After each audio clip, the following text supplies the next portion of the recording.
She walked into the restaurant with hope burning in her chest, but within an hour that hope turned into the cruelest humiliation of her life. Maya Delgado, a young woman who had spent years cleaning the mansion of a man who never truly saw her, found herself abandoned at a table for two, her heart breaking with every passing minute. What she didn't know was that someone else was watching from the shadows, someone whose decision that night would shatter every boundary between their worlds and change both of their lives forever. The cracked mirror in Maya Delgado's one-bedroom apartment reflected someone she hardly recognized. For 24 years, she had worked quietly, blending into the background of other people's lives. Tonight, though, as she slipped into a navy blue dress that her best friend Lena had insisted she borrow, she almost looked like someone else, someone braver. Her hands trembled as she smoothed the fabric, feeling every stitch remind her that this dress wasn't hers. The borrowed black heels pinched her feet, but Lena's words echoed in her head. At least once in your life, Maya, you have to try. For 3 years, Maya had scrubbed floors and polished glass inside the Bel Air estate of Graham Whitmore, one of the most respected businessmen in Los Angeles. To him, she was invisible, a polite nod in the mornings, a distant thank you in the evenings. But tonight, she wasn't a housekeeper. Tonight, she was just a young woman with a blind date and a heart full of restless hope. Clutching her small purse, she slipped the last of her savings inside, just enough to cover parking, maybe a drink. She whispered a prayer under her breath, kissed her mother goodbye on the cheek, and promised she'd be home late. For once, her Sunday wouldn't be about folding laundry or helping her mother at the Boyle Heights Farmers Market. It would be about her. The drive into downtown felt endless. Her beat-up car rattled at every stoplight, the radio offering nothing but syrupy love songs that made her heart pound faster. By the time she reached the Golden Rose, a restaurant glowing like an oasis on a Los Angeles street corner, her stomach twisted with nerves. She wasn't used to marble floors and golden chandeliers. Her world was bleach-scented rags and grocery store budgets. But she had convinced herself this night could be different. Cole Ramirez, her mystery date, had promised he'd be waiting at a window table at 8 sharp. He had seemed kind over text, funny, hard-working, someone who understood simplicity. He had even promised to order something special for her.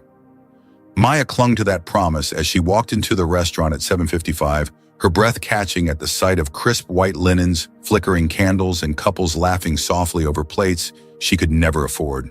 The waiter's eyes scanned her from head to toe with a professional smile that felt slightly mocking. "This way, miss." His tone said everything she didn't belong. Still, she lifted her chin and followed him to the empty table by the window. She sat carefully, her purse clutched tightly, her heart beating like a trapped bird. At exactly 8 o'clock, she whispered to herself, "He'll walk in now." She stared at the door, expecting a man with kind eyes to appear. Minutes passed. The waiter returned, asking if she wanted to order. "Not yet," she said with a forced smile. By 8:15, her palms were damp. By 8:30, she was silently bargaining with herself, maybe traffic, maybe an emergency. She checked her phone over and over, scrolling through Cole's last text, "Can't wait to see you tomorrow, beautiful." Those words had carried her through the week. Now they mocked her. Other couples raised glasses and toasts nearby, their laughter like knives in her ears. She shifted in her chair, her savings burning in her purse. A drink here would cost her half of it, but ordering nothing would mark her as an outsider even more. The waiter's polite mask was thinning into irritation. She was wasting his table. At 9:15, Maya knew the truth. Cole wasn't coming. The man who had filled her phone with promises had vanished without explanation. Her eyes burned as she bit her lip, determined not to cry in front of strangers. She repeated like a mantra, "Don't break here. Don't give them the satisfaction." Then her phone vibrated. Her heart leapt until she read the message. "Sorry, can't waste my time with a girl like you. We're not compatible. Good luck." The words hit harder than any slap. A girl like you. What did that mean, poor A-cleaner? A woman who didn't belong in golden restaurants. She swallowed hard, shoved her phone into her purse, and stood up on trembling legs. The dress that had made her feel special now clung like a costume. The shoes cut into her feet like punishment. Every whisper in the restaurant felt directed at her. Every laugh another reminder of her humiliation. She kept her head down, weaving between tables, desperate to escape. Her reflection flashed in the glass door, eyes, red cheeks, blotched dignity hanging by a thread. She whispered, "Just make it to the car." But someone had been watching her. From a corner booth, a pair of sharp gray eyes had followed every painful moment. Graham Whitmore had arrived an hour earlier for a dinner meeting that had been abruptly canceled. He had stayed only to finish reviewing contracts, but something had drawn his attention, a young woman at a window table clearly out of place, waiting with a fragile kind of hope. At first he couldn't place her. Then as she pushed back from the table and hurried toward the door, recognition struck him like lightning. It was Maya Delgado, his own housekeeper, the woman who had moved quietly through his Bel Air estate for 3 years, leaving behind polished glass, fresh linens, and silence. But tonight she wasn't in her work clothes or hiding behind a ponytail. Tonight she was vulnerable, luminous, even in her humiliation, and he saw her in a way he never had before. As she leaned against the wall near the exit, struggling to hold back tears, Graham felt something he hadn't in years, an urgent need to protect someone. His empire had been built on control, on keeping feelings out of the equation. But now, watching Maya fight to leave with dignity, his heart pounded with a reckless decision forming in his chest.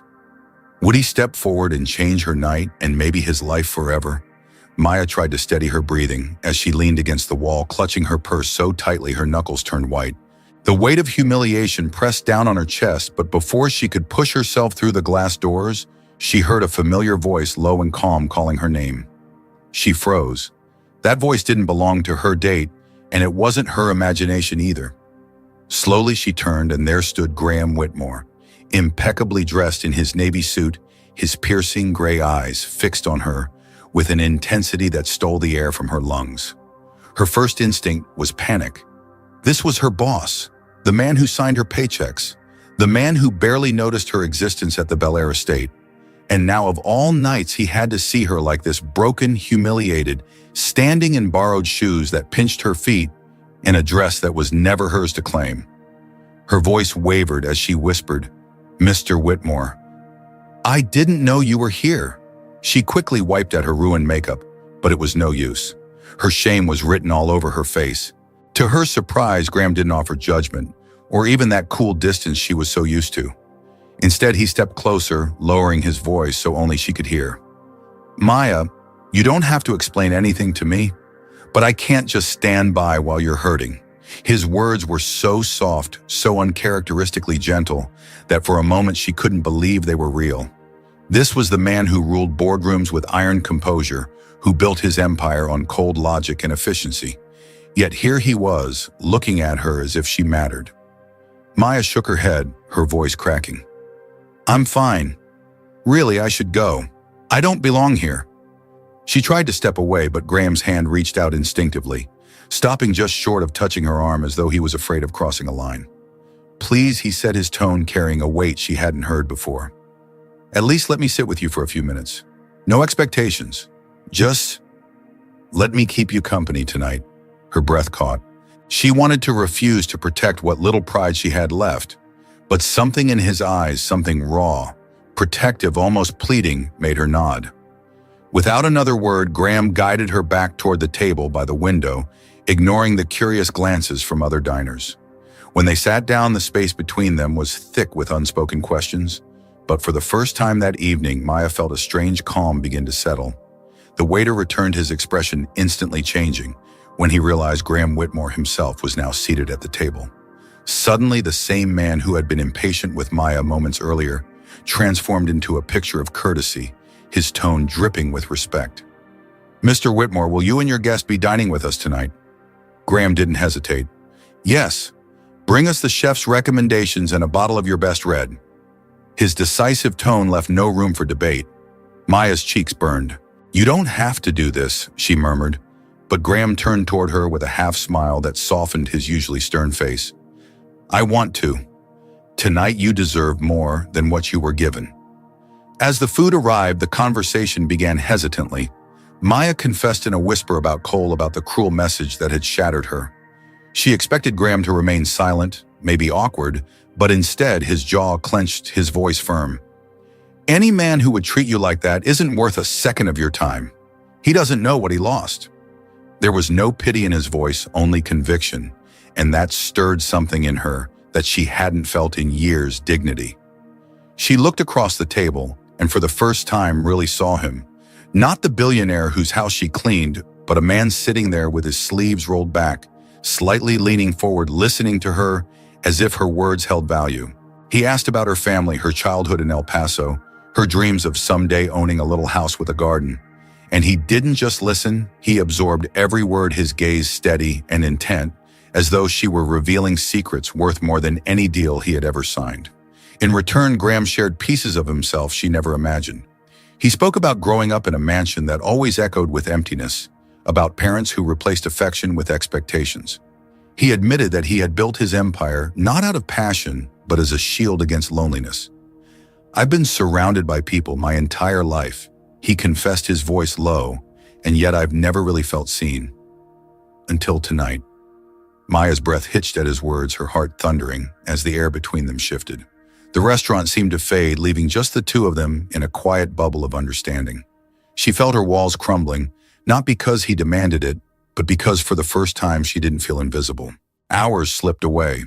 They laughed softly over stories, they sat in comfortable silences, and each glance held more weight than words ever could. Maya couldn't shake the thought that this moment was impossible, her, a housekeeper, and him, a billionaire. Yet the impossible was unfolding before her eyes, and she wasn't sure if she wanted it to stop. By the time they stepped outside, the city lights glittered, like 1,000 secrets waiting to be told. Graham walked her to her car, his presence both reassuring and unnerving. He stopped her just as she reached for the door handle, his voice trembling in a way she had never heard before. "Maya, I don't know what tomorrow will look like. I know our worlds are different, but tonight has changed something in me, and I can't pretend it hasn't." Her heart pounded so loudly she was sure he could hear it. She wanted to run to protect herself from disappointment, but she also wanted to believe him. "I'm scared," she admitted, her voice barely audible. "Scared that this is just kindness that tomorrow you'll forget." For a moment, Graham simply looked at her, his gray eyes illuminated by the glow of the street lamp. Then he leaned closer, his tone steady but vulnerable. "This isn't kindness, Maya. This is real." Before she could respond, he asked softly, "May I kiss you?" Her breath caught the world spinning around her, and in that fragile moment, the line between employer and employee, between two separate worlds, blurred into something uncharted. And as she whispered yes, everything changed. Do you think Maya should trust Graham's words, even though their worlds are so different? The night of that first kiss lingered in Maya's heart like a secret flame, but what followed tested them both in ways neither could have predicted. The next morning, she woke with her stomach in knots. Would Graham Whitmore, the man who had kissed her with such intensity under the glow of a Los Angeles street lamp, wake up regretting everything? Would he retreat into the walls of wealth and distance that had defined his life until then? She braced herself for the coldness of reality, but instead found him waiting in the kitchen when she arrived at his Bel Air estate. A single mug of coffee sat on the counter, prepared exactly how she liked it, even though she had never once told him her preference. When he smiled and said, "Good morning, beautiful," she felt her fears unravel. Over the next weeks, a quiet rhythm emerged. By day, she carried on with her duties, but once the staff left and the estate grew still, she and Graham would find each other. Sometimes they walked through the manicured gardens, other nights they stayed on the terrace, under a sky lit with stars. He canceled meetings he would never have missed before just to share a meal with her. She discovered a man behind the billionaire image, one who craved laughter, warmth, and honesty. For the first time in her life, Maya felt truly chosen.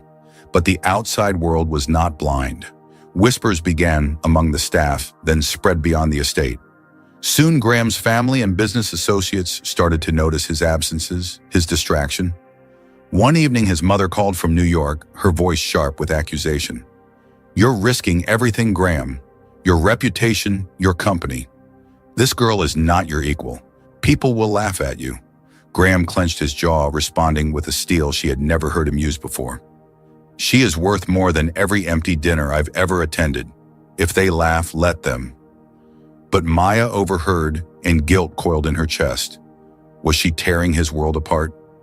The test of their bond came when Graham invited her to a high society charity gala at the Regency Beverly Ballroom. It was the kind of event where every move was photographed, every guest scrutinized. Maya's instinct was to refuse. "I'll embarrass you," she whispered as she stood by the fountain in his garden. "I don't know their games, I don't belong there." But Graham took her hands and said with unwavering conviction, "I don't want you to be like them. I want you to be you. That's what they'll never understand." With trembling courage, she agreed. The night of the gala, Graham had arranged for a stylist to help her. When she walked down the staircase in a silk gown that shimmered like midnight, he was left speechless. Cameras flashed when they arrived, reporters shouting questions. Whispers rippled through the ballroom when the billionaire walked in, holding the hand of a woman who clearly wasn't from their world. Maya's heart nearly gave out when one of Graham's former flames, emboldened by privilege, sneered, "She's your date, how quaint." But before Maya could shrink, Graham pulled her close and said clearly, "This is Maya Delgado, the woman who has changed my life." The room fell into stunned silence. That night something shifted. Some judged her, others were intrigued, but none could ignore her authenticity. She laughed easily, spoke honestly, and carried herself with a grace born not of money, but of strength. By the end of the evening, even the most skeptical faces softened, charmed by the woman Graham had chosen. For Maya, the moment she realized she could hold her own in that glittering room felt like stepping into a destiny she had never dared dream. Still, not everyone accepted their love. Graham's family tried to intervene again, offering him a list of suitable women from elite families. Business partners hinted at consequences. Yet the more the world tried to tear them apart, the closer they grew. 6 months later, Graham brought her back to the Golden Rose, the restaurant where she had once been humiliated, and dropped to one knee by the very window where she had waited alone. With tears streaming down her face, Maya said yes, sealing a promise born from pain, but transformed into the purest joy. 2 years later, their story came full circle. In the garden of their Los Angeles home, surrounded by family and friends who had finally accepted their bond, they renewed their vows. Their daughter Ellie, with curls like her mother's and gray eyes like her father's, played among the flowers Maya had planted with her own hands. Graham whispered into Maya's ear as they watched her laugh, "I built empires and thought I was powerful, but you, Maya, you gave me a life worth living." As the sun set, Maya reflected on the journey that had begun with a cruel rejection and ended with a love that had defied every barrier. Sometimes blessings arrive dressed as heartbreak, she thought. That night she fell asleep in Graham's arms, grateful for the fate that had turned humiliation into hope. Do you think love like this can survive in real life when two worlds collide? Did this story make you believe even more in the power of destiny? If you enjoyed it, comment the number 100 below and tell us what country you're watching from. And don't forget to share this story with someone who still believes in true love.